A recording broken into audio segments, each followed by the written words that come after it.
Así como existen los machirulos que destratan a una mujer, existen también para mí la femirula. No sé si existe la palabra, pero por ahí es un neologismo que acabamos de inventar, ¿no? Si hay un machirulo, que es un macho que se comporta como una feminista que exagera, para mí es una femirula.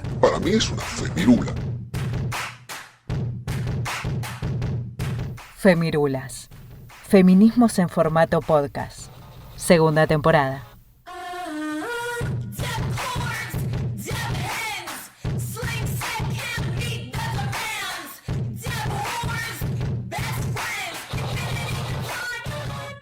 De las personas que viven en la pobreza en Argentina, el 62% son mujeres. Los hombres cis ganan 30% más que las mujeres cis en trabajos formales y 35% más en trabajos informales. Solo el 9% de CEOs en Argentina son mujeres. El 76% de los trabajos domésticos no remunerados en Argentina son realizados por mujeres. Respecto a la comunidad LGTBIQ+, no existen estadísticas oficiales. Cifras del INDEC y Economía Feminita.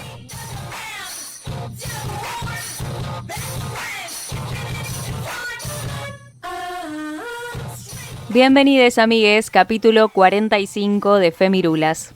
Hoy vamos a hablar de laburo.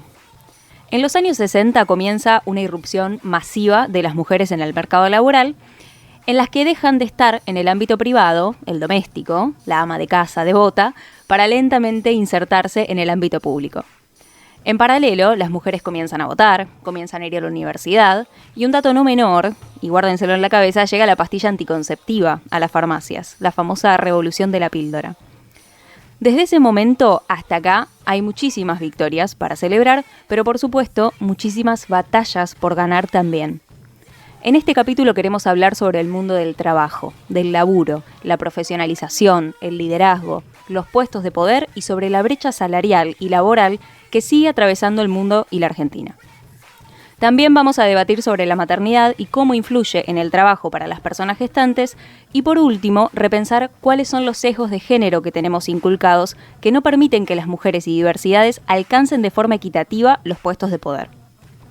En este capítulo nos acompaña Estefanía Pozo, periodista, docente de la UBA y columnista de radio y televisión. Les doy la bienvenida al capítulo 45 de Femirulas, Laburo.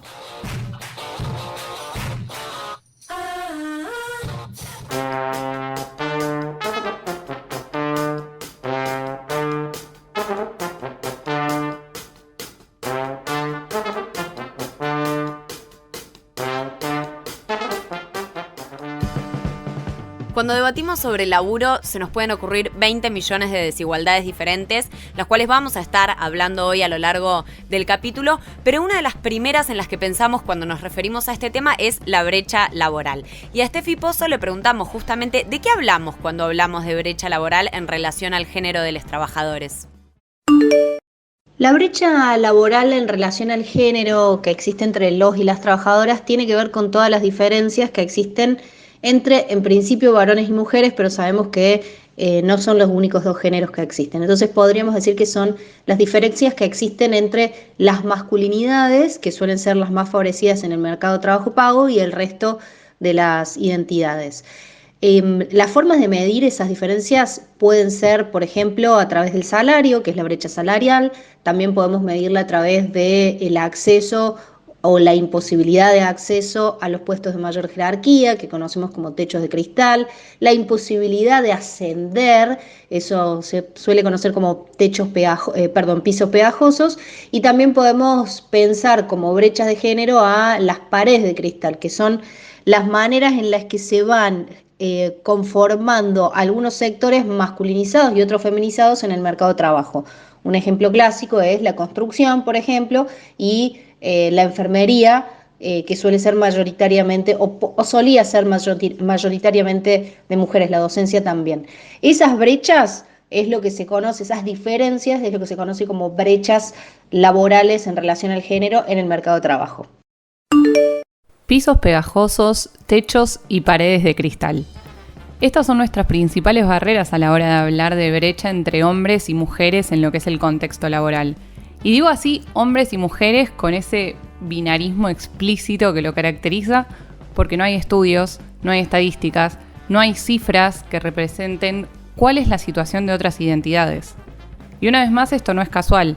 El machismo opera en todas las esferas de nuestra vida, que es algo que decimos en todos nuestros capítulos, y tomemos algunos de nuestros últimos capítulos solo a modo de referencia.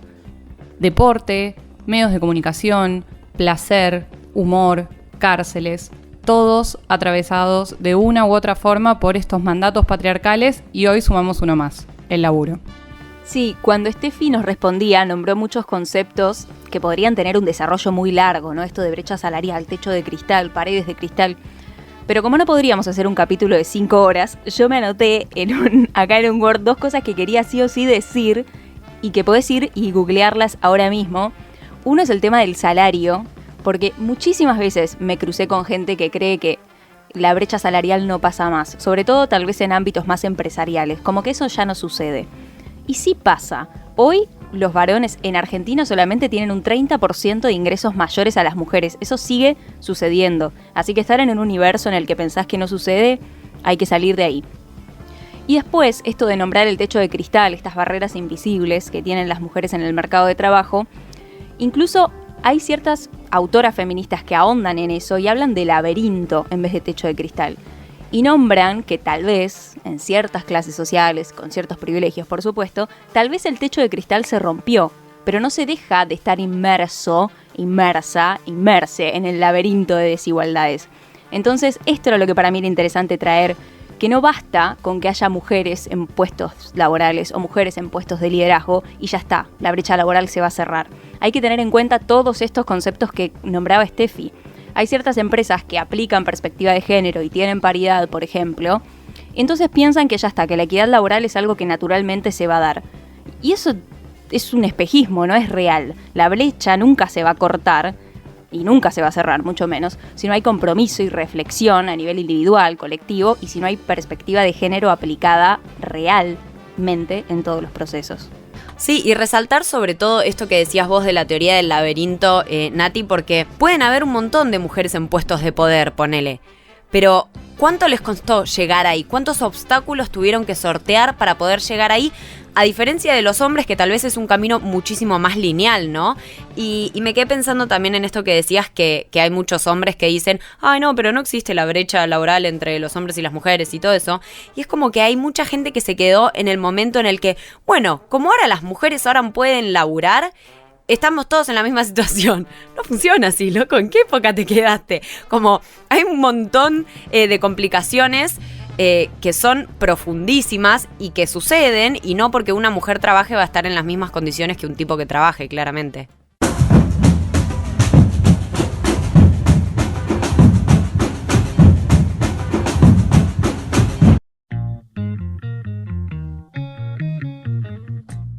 Para hablar de trabajo desde una perspectiva de género, necesitamos primero entender la situación de las mujeres cis y personas LGTBIQ+. Estefanía Pozo, nuestra invitada del día de hoy, nos respondía a esto.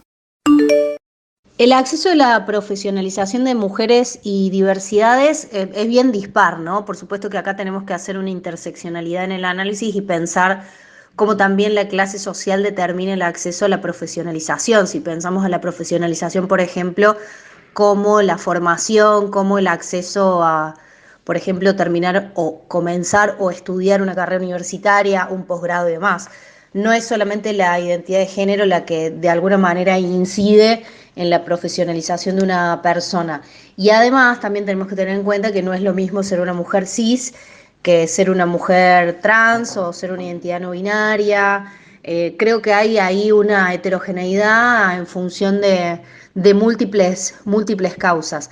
Por supuesto que una persona con mayor formación tiene muchas más herramientas y muchas más estrellitas, por decirlo de alguna manera, en el mercado laboral pago, que una persona que no lo tiene. Es decir, cuando se estén presentando a una búsqueda laboral, si una persona está más formada o probablemente se pida más formación, va a tener más chances de conseguir un trabajo pago o un aumento o lo que sea que una persona que no lo tiene. Así que yo les diría que hay claves que hay que mirarlas de manera interseccional, y además también eso, por supuesto, que tiene una relación directa con el trayecto laboral de esa persona. Me parece fundamental esto que dice Steffi sobre que hay cuestiones que hay que analizarlas desde una mirada interseccional. Siempre decimos que los feminismos deberían ser interseccionales, teniendo en cuenta todos los factores de opresión, y por supuesto que el trabajo y la profesionalización también deberían analizarse con esta perspectiva. Es imposible hablar de brecha laboral o de profesionalización de los trabajadores sin mencionar, por supuesto, los factores de clase, y es imposible hablar de brecha laboral y la profesionalización sin tener en cuenta también las diversas identidades de género. Porque como hablamos siempre, todo es una maldita mamushka, y en este caso es una mamushka de posibilidades y de oportunidades. No va a ser el mismo futuro laboral el de una persona que tiene que laburar todo el día para poder comer que el de una flaca que sus viejos la mantienen y tiene todo el tiempo del mundo para estudiar 2 carreras y lograr cierta profesionalización. Como tampoco un proceso de selección va a ser igual para una persona trans que para una persona cis, por más que tengan el mismo nivel de capacitación o de profesionalización, básicamente porque todavía sigue existiendo muchísima discriminación hacia el colectivo LGBTIQA+. Sumo esto a lo que estás diciendo, Juli. Este concepto de interseccionalidad debería tener que estar presente en cualquier debate que se haga, y siempre tener en cuenta en cualquier debate el sexo, el género, la etnia, la clase, la orientación sexual, todo esto que venimos hablando, porque dentro de esa mamushka de desigualdades, cuanto más abajo estás o cuantas más desigualdades tenés, más abajo estás, más atrás estás en todos los derechos que a veces nombramos como ganados. Hoy hablamos de mujeres insertadas en el mercado laboral, ok, sí. Pero yo, por ejemplo, trabajo en una fundación donde hay mujeres que no las dejaron estudiar por ser la mujer de la familia. Hoy, en 2021, ambas vivimos en Buenos Aires y a ella le pasa eso y a mí me pasa otra cosa. Es este juego de privilegios que nombrabas vos, Juli. Y a raíz de esto, quería traer un concepto que para mí, si hablamos de trabajo, es imposible dejar de lado, que es el de feminización de la pobreza. Que también es un concepto que se podría desarrollar en 5 horas de capítulo, pero básicamente se sustenta en que las mujeres tienen más posibilidades de ser pobres que los varones. Tienen más posibilidades de tener un trabajo informal, tienen más posibilidades de dejar de estudiar para suplir las tareas del hogar. Y repito, esto es en 2021 y sigue pasando. Este capítulo como que a veces parece medio difícil de abordar, porque a veces los mundos laborales son muy diversos.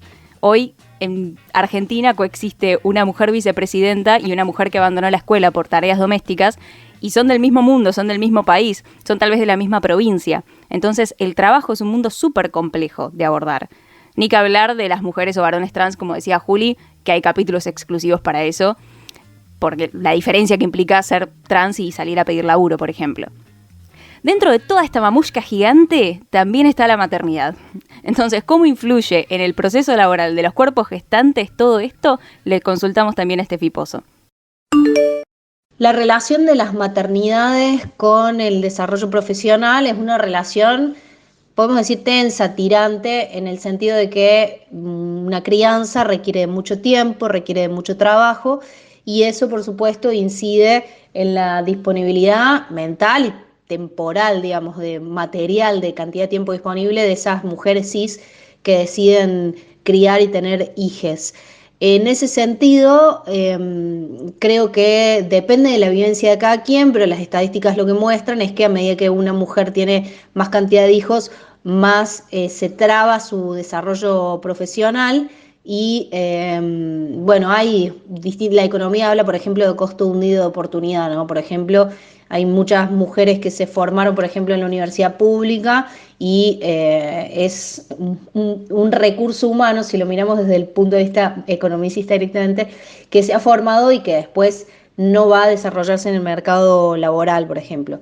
Hay múltiples tensiones, también en la economía habla de cuánto aumentaría, por ejemplo, el PBI de un país si se aumentase la tasa de actividad de las mujeres cis. Hablo siempre de mujeres cis porque es como están construidas las estadísticas. Ojalá tuviéramos estadísticas que aborden la problemática de todas las diversidades. Lamentablemente por ahora no las tenemos.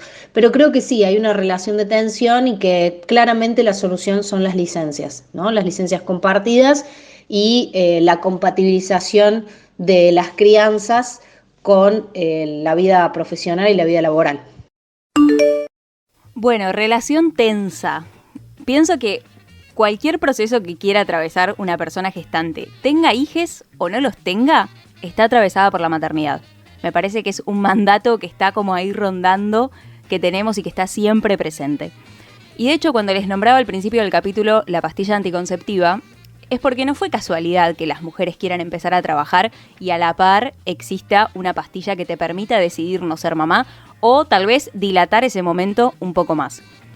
Y esto está íntimamente atado al concepto de productividad, que también se puede desarrollar de forma muy larga, pero básicamente las mujeres siempre tuvieron menos acceso al mercado de trabajo porque se las consideraba menos productiva que los hombres, por ser madres, por ser responsables del trabajo doméstico, por si se quedaban embarazadas, bla bla.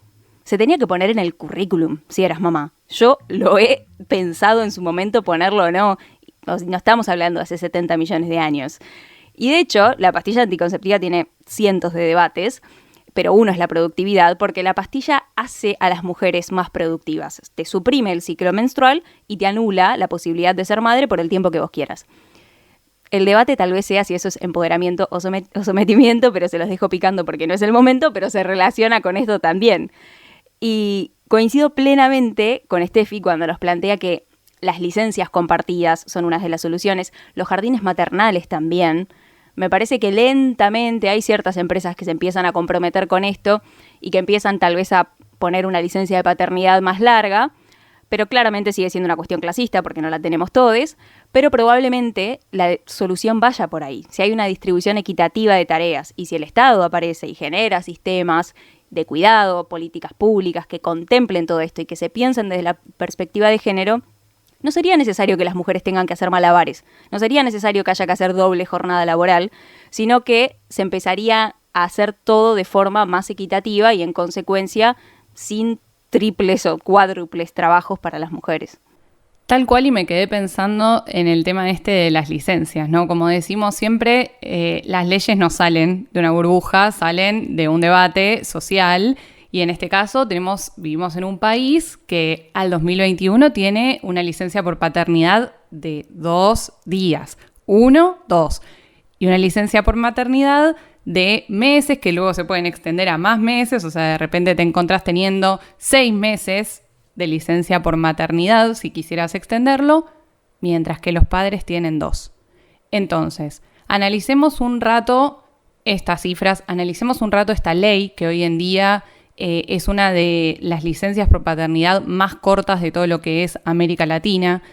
Y esa es la sociedad en la que estamos inmersos, y no es casual. Iro, vos te quedaste pensando en las licencias, que a mí me impactó mucho cuando me empezó a pasar en compañeros docentes que iban a ser padres y madres y de golpe, o sea, no eran las mismas licencias las que tenían y era como demasiada la diferencia, eso, 3 meses contra 2 días, o sea, era demasiado.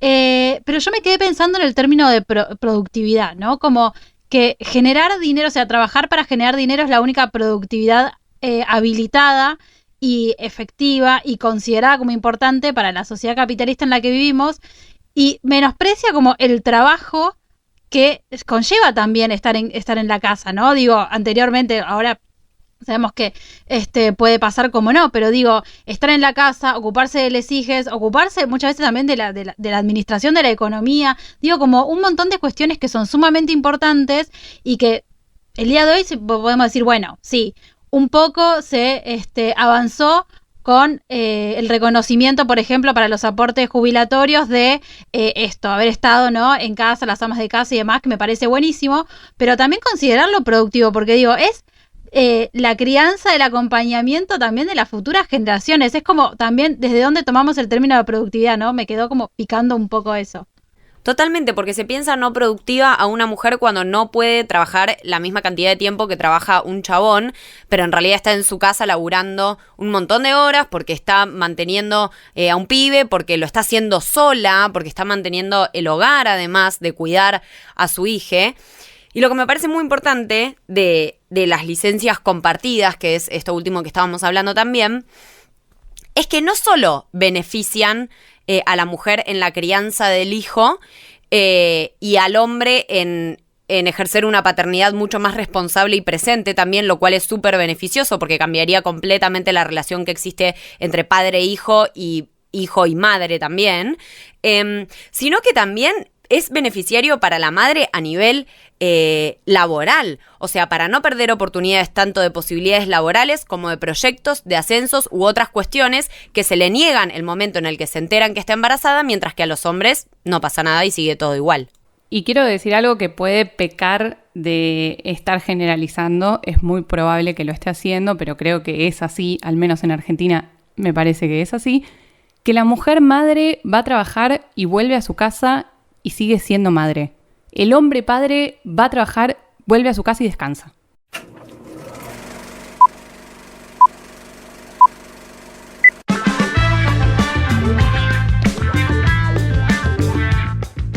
Si hay algo que tenemos que reconocer también son los imaginarios de los distintos trabajos, condiciones laborales y roles que pueden tener las personas a lo largo de su vida productiva, vamos a decirlo así como entre muchas comillas, y laboral, ¿no? Alrededor del mundo. Las producciones audiovisuales muestran muchas veces varias de estas cuestiones, a muchas veces las romantizan, muchas veces en forma de crítica, pero hoy vamos a hablar, traigo 3 películas, quizás una cuarta si nos da el tiempo para hablar, después la vamos a dejar más en redes, que me parecen súper interesantes para pensar varias cuestiones como que parecen chiquititas, ¿no? Dentro del mundo de lo laboral, pero que hacen a la lógica de lo laboral, me da la sensación, ¿no? Y la primera que quiero decir es una peli que ya la hemos dejado en redes, ya la hemos recomendado, que se llama Planta Permanente, es una película argentina del año 2019, una de las últimas producciones de la gran Rosario Blefari, que lo que cuenta son cómo es el mundo y cómo son las condiciones y cómo son las dinámicas de trabajar en el Estado, ¿no? Tenemos 2 empleadas del servicio de limpieza en distintas unidades estatales, como pueden ser ministerios, secretarías y demás. Bueno, ¿qué tipo de obstáculos, qué tipo de cuestiones, qué tipo de dinámicas lógicas tienen que sortear para poder trabajar en paz, ¿no? Porque, vamos a decir la verdad, muchas veces, aunque el trabajo sea lo más vamos a decirlo, legal posible, digo, en blanco, con todos los derechos y demás, te hacen pasar un montón de obstáculos que no están buenos. Digo, esa famosa frase, derecho de piso, y esta película lo muestra, pero totalmente, digo, la mayoría de las veces cuando trabajás para el Estado, primero tenés que ser monotributista, o sea, eso es terrible, y tenés que pasar años estando así hasta que te efectivicen y te pasen a planta, ¿no? Lo que se llama. Y eso no lo puede sostener todo el mundo tampoco. Es como algo a revisar. Me parece que esta película lo muestra muy bien desde pequeñas secuencias, ¿no? Como, bueno, se quedó el comedor libre en el ministerio. ¿Quién agarra la consignación para poder emplearlo? Bueno, todas las luchas que tienen que llevar para eso. Son pequeñas secuencias, pero están realmente muy, muy, muy bien llevadas a cabo. Así que se las recomiendo. Está buenísima. Otra peli que también me pareció sumamente interesante. Planta Permanente está en Cinear para verla de forma gratuita. Este documental que también traigo del 2019, que se llama American Factory, está buenísimo porque habla de las multinacionales, ¿no? Y acá nos vamos a Estados Unidos, porque de repente una empresa quiebra en Estados Unidos, la compra una multinacional china. Entonces, bárbaro, dicen les empleados, no nos quedamos sin trabajo, buenísimo. No, acá van a empezar a trabajar bajo las leyes laborales de China, que son completamente distintas a las que tenemos la mayoría de los países, digo, en Occidente, ¿no? Son jornadas laborales mucho más largas, ni hablar de los sindicatos, ni hablar de las licencias, digo, muestra un costado como bastante turbio de esta cosa de trabajar en serie, ¿no? Y yo miraba eso y pensaba también una pequeña anécdota que leía mientras buscaba información para el capítulo de grandes empresas como Apple, por ejemplo, que tienen, sobre todo en sus filiales en algunos países como pueden ser Hong Kong, Japón o demás filiales que tienen, donde el ritmo laboral es tan desgastante que muchas empleadas se terminan suicidando en sus lugares de trabajo, que Apple, creo que era en Tokio, puso una malla en sus ventanas para que los empleados no se tiren. O sea, jamás pensaron en cambiar la dinámica de trabajo. O sea, es completamente una locura. Y después no salen las películas de Steve Jobs como un gran héroe de la tecnología, y cuando uno empieza a escarbar es como, qué dudoso todo esto. Así que nada, American Factory está buenísimo porque se ven como las distintas lógicas de grandes países capitalistas, ¿no? Así que nada, está muy buena como para pensar ese tipo de cuestiones. Y por último, un documental que no trata específicamente de las condiciones laborales, pero que sí muestra varios aspectos de lo que es la vida en el trabajo o en los distintos trabajos, que es un documental de 2015 de Michael Moore, que se llama ¿Qué invadimos ahora? Michael Moore, este documentalista estadounidense que hizo Bowling for Columbine, varias películas documentales que tratan temas bastante actuales en los momentos en los que salieron. Y él lo que hace es como ir a distintos países y, obviamente en modo de parodia, dice, bueno, ¿qué podemos robar nosotros los yanquis a este país? Entonces, por ejemplo, va a Italia y dice, bueno, ¿cómo son sus leyes laborales? Entonces, nada, entrevista a un par de italianos donde, bueno, nosotros, por ejemplo, tenemos vacaciones pagas, aguinaldos. Claro, eso en Yanquilandia no existe. Entonces, como que Michael Moore dice, bueno, nos robamos esto y lo llevamos para Estados Unidos. Se va a, no sé, Países Bajos. Bueno, ¿cómo son acá las jornadas laborales? Bueno, las jornadas laborales son de 6 horas y todos salimos y podemos ir a tal lugar que tenemos descuento con nuestro pase, no sé qué. Ah, bueno, no, nosotros no tenemos eso, lo roban. Y va como desenmascarando un montón de faltas que todavía tienen la mayoría de los sistemas laborales del mundo, ¿no? Pero se mete también con la salud, con los sistemas carcelarios, como está muy bueno porque va como recorriendo distintas partes, el uso de drogas, por ejemplo, la legalización de algunas drogas, como que va escarbando mucho en esas cuestiones y en lo laboral deja como muy en evidencia qué cosas todavía faltan por pulir en la mayor parte del globo terráqueo, digamos. Así que bueno, eso como para que lo podamos debatir hoy aquí, para que se lo lleven anotaditas ahí las películas para verlas el fin de semana, y en redes le dejamos más para que después se sigan poniendo al día con todas estas pelis que nos permiten seguir debatiendo cuestiones del laburo.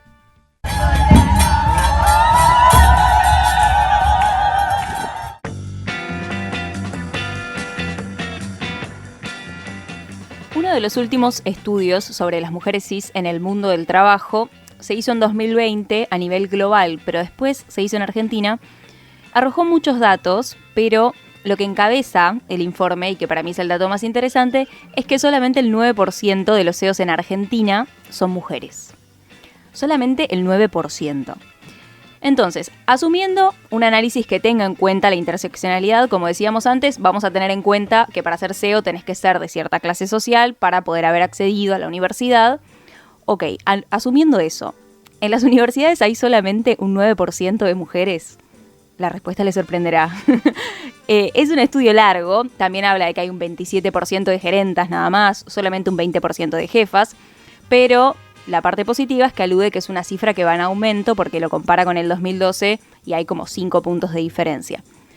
Pero si venimos hablando de que las mujeres se van insertando en el mercado laboral, ¿por qué los puestos de poder o los puestos jerárquicos siguen estando ocupados por varones? Estefi Pozo nos respondía a esto. Creo que hay un concepto que el feminismo desarrolló bastante, que es el techo de cristal, que tiene que ver con todas aquellas barreras invisibles, pero que le ponen freno al desarrollo profesional de las mujeres.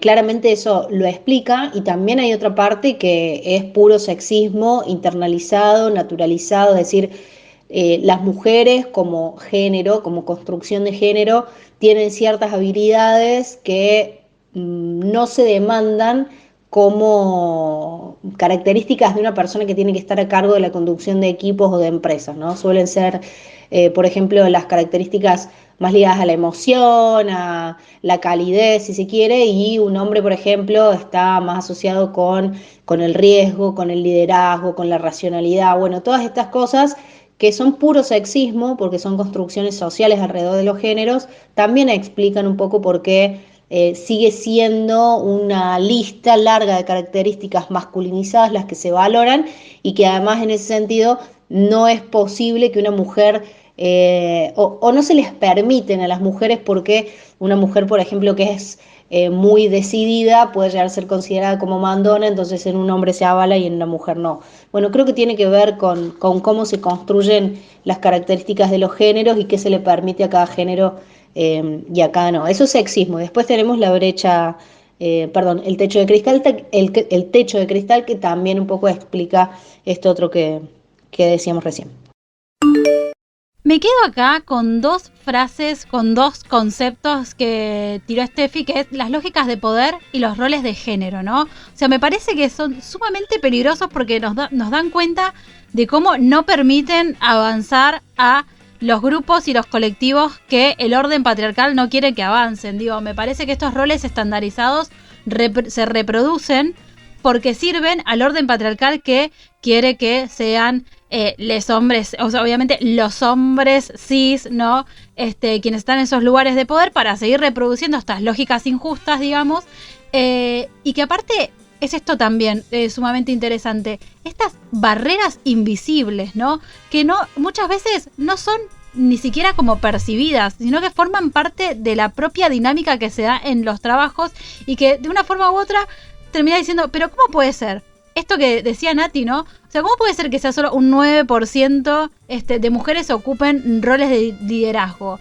No, o sea, más de la mitad de la población en Argentina somos mujeres. Y también hablo en esta lógica binaria por lo que dijimos antes de que no tenemos las estadísticas oficiales que puedan hablar de los demás colectivos, ¿no? Me parece eso que hay que estar prestando como sumamente atención. Estas cosas implícitas que están sumamente naturalizadas y que aparte llenan de otras construcciones cuando alguna mujer llega a esos lugares de poder, ¿no? Lo hemos visto con Cristina Presidenta, o sea, Cristina Presidenta, pero se le ha dicho de todo, que yo creo que nunca escuché que se le dijera a un presidente varón todo lo que se le dijo a ella. Te pueda gustar o no, no importa, digo, cómo se la juzga y cómo se la directamente descalifica. Lo mismo pasa, fíjense ustedes, y vuelvo acá a las representaciones audiovisuales. Cada vez que hay una jefa, que hay una directora, es siempre la malvada, es siempre una jodida, es siempre una resentida. Es como, loco, no puede ser. Gracias a la reproducción de esas cosas, todavía estamos combatiendo esto, ¿no? Y bueno, es esperanzador que esas cifras vayan en aumento, ¿no? Que los lugares de poder sean cada vez más compartidos, pero creo que todavía nos falta mucho y empezar a prestar atención a estas cuestiones implícitas, a estas barreras ocultas, invisibles, nos va a ayudar también un montón a poder lograrlo. Totalmente jefa con lo de Cristina Kirchner. Cuando yo escuchaba el audio de Steffi pensaba, literal, o sea, la primera persona que pensé fue Cristina. Fue tipo automático. Y otra cosa que me hizo acordar también fue una vez que vi un video en internet que es espectacular, del 2017, cuando eran las elecciones en Estados Unidos y los candidatos eran Donald Trump y Hillary Clinton, y un periodista estaba ahí en un evento que habían hecho los Trump supporters y les preguntaba por qué van a votar a Donald Trump y no a Hillary, ¿no? Y en un momento le pregunta a una mujer y la mina le dice, no, lo que pasa es que el temperamento de las mujeres es muy inestable y en cualquier momento puede empezar una guerra mundial. Todo eso lo dice una mujer, ¿eh? Y el periodista se la queda mirando y le dice, pero todas las guerras que hubo en la historia de la humanidad las empezaron los hombres. Y la mina se lo queda mirando así y no sabe qué decir y se va, ¿entendés? Como que, claro, ¿qué es ese imaginario horrible y errado y fallido y falso que tenemos, ¿no? Y lo mismo pasa también con la jugadora esta de fútbol, yankee, no sé cómo se pronuncia el apellido, así que lo voy a decir mal seguro, Megan Rapinoe o una cosa así, que la critican de que es hortiva, de que es una creída, de que es súper fanfarrona y qué sé yo, cuando en realidad tiene las mismas actitudes que cualquier otro jugador de fútbol. El sexismo está tan calado adentro de nuestros cerebros que es muy difícil combatirlo y existe acá en Estados Unidos o en la China. Mismo como todos estos problemas que fuimos hablando y tratando a lo largo del capítulo, la brecha salarial, la brecha laboral, el techo de cristal, el laberinto, en realidad son casi cosas que podrían estar solucionadas si no hubiera sesgos de género inculcados desde la infancia y como una vez más las infancias libres, la educación sexual integral, la perspectiva de género en todos los ámbitos, serían realmente la solución. ¿Por qué no nos escuchan? Es como que todo empezaría a funcionar de forma más equitativa. Y incluso ayer, o hoy, no recuerdo, si estás escuchando el capítulo como al día, Chirimbote puso un tuit que reba con este capítulo, en el que contaba, era el tuit de otra chica, y la chica contaba que su mamá era gasista matriculada, que la habían recomendado para un trabajo, que cuando la llamaron, ella atiende, el que llamó se da cuenta que ella es una mujer, y le pregunta si sabía lo que era un caño, y si estaba capacitada para hacer el trabajo. a lo ella, cual claramente ella respondió que sí, porque es gasista matriculada, y le cortó diciendo que no necesitaba más de su trabajo, simplemente porque era una mujer. Entonces, ahí tenemos el ejemplo perfecto, esto que decía Steffi hace un rato, ciertos trabajos masculinizados versus ciertos trabajos feminizados. Todos esos conceptos en realidad no son más que sesgos de género. Si entendemos el género como una construcción social, entendemos que a cada género se le asignó un trabajo.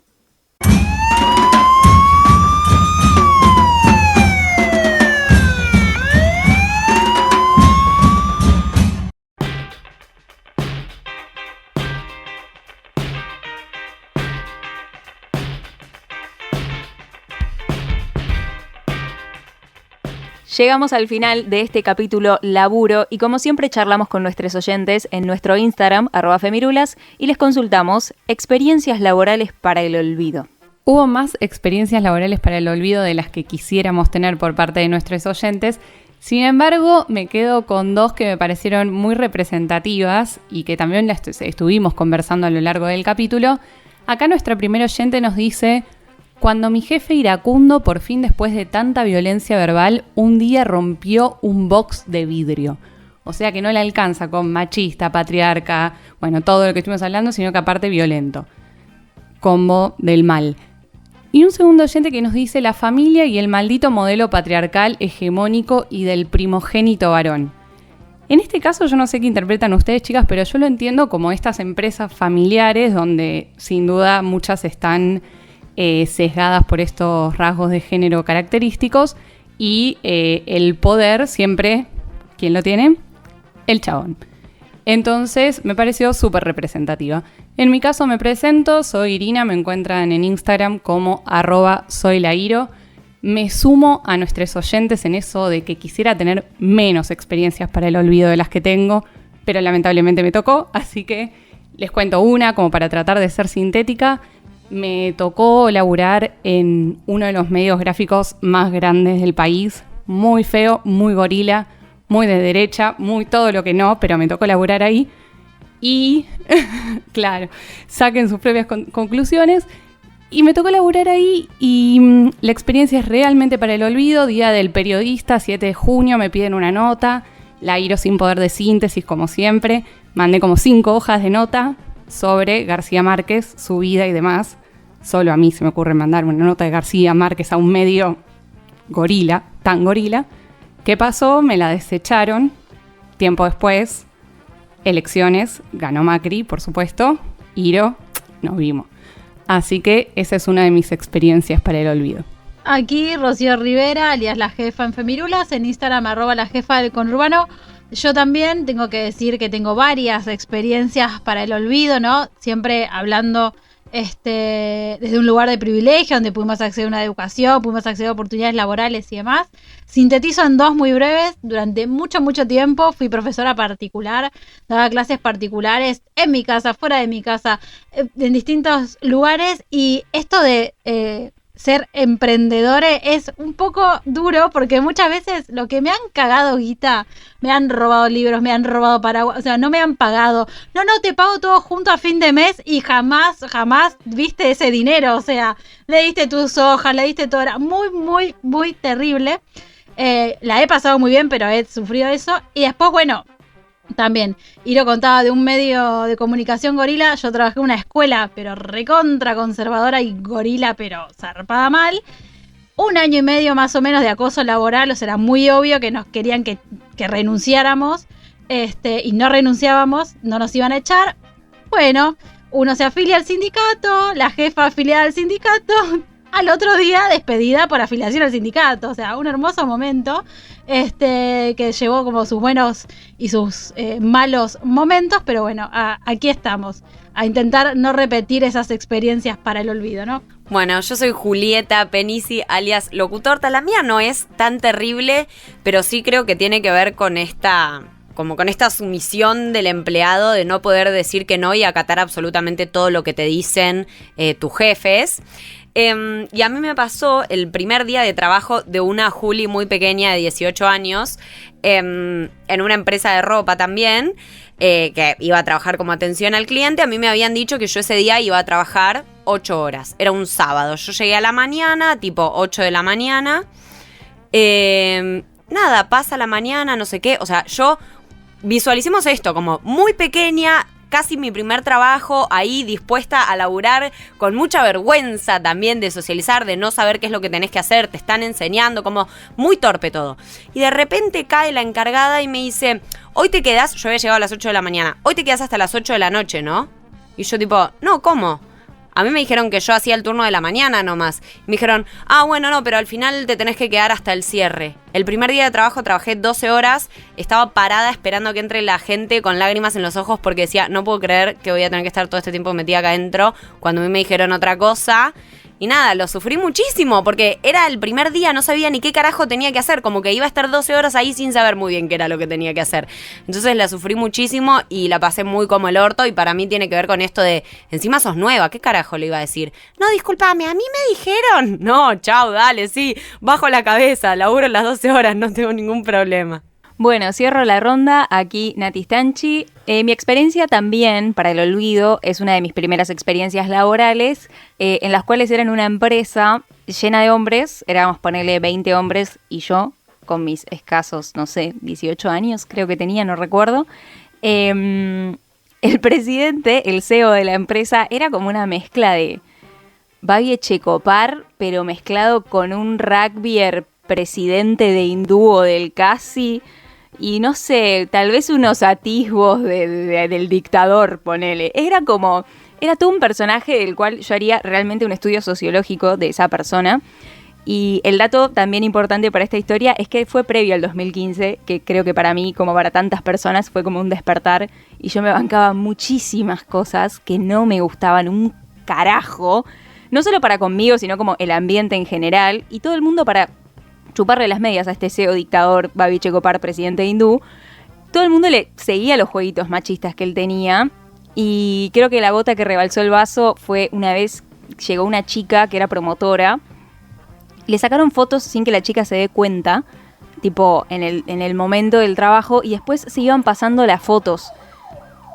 Desastre total ese trabajo, ese ambiente. Quiero creer que hoy está diferente, como les digo, fue hace bastantes años, sobre todo previo al 2015, y quiero creer que no sigue así, pero realmente era horrible estar ahí y me bancaba un montón de cosas que hoy no me banco ni a palos.